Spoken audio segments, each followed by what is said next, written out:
This could be good for me. Lately I was feeling like I need a purpose. But when you talk to me, give me the impression that I won't scratch your surface, and I could walk for days. There was once a traveler who arrived at the edge of the known world, where maps ended and silence began. He had crossed continents of philosophy, climbed mountains of belief, and wandered through deserts of doctrine.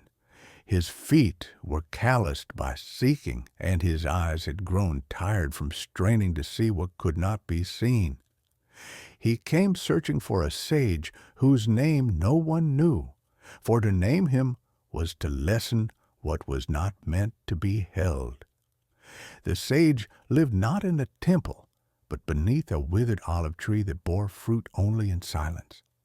When the traveler arrived, he bowed low and said, "I have searched every land, studied every text, followed every light, but I still do not see." The sage did not speak.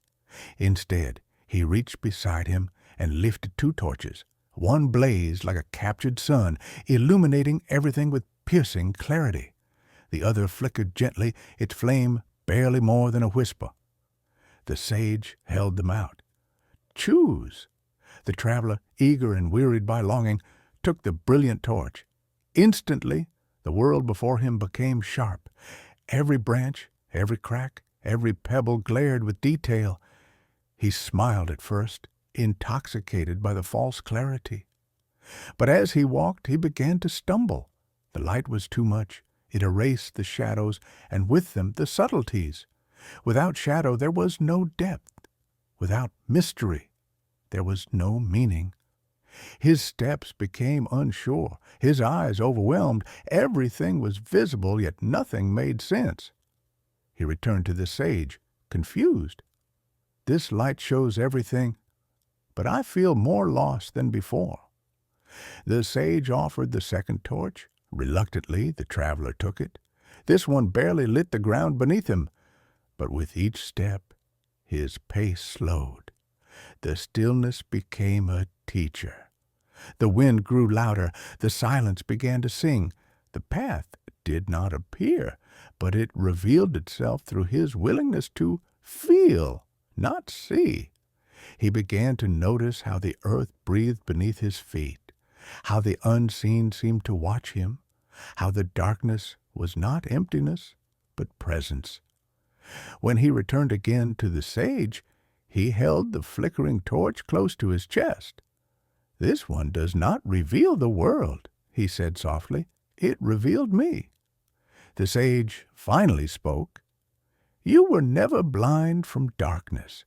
You were blinded by brilliance. The first torch was knowledge without humility, light without soul. It illuminated the surface, but left your spirit untouched. The second flame was truth, quiet, unassuming, but alive. It did not shine for the eyes. It opened the heart, and only when the heart sees does the soul remember." The traveler lowered his head, a tear tracing a path down his cheek. The sage continued, "Most come seeking the divine as something to behold, but the divine cannot be seen in the way the mind demands. It can only be entered as one becomes a mirror clear enough not to reflect, but to disappear." And then the sage fell silent. "And now, traveler, will you still ask to see the divine? Or will you become a vessel through which the divine may be seen?" This could be good for me. Lately I was feeling like I need a purpose. But when you talk to me, give me the impression that I won't scratch your surface,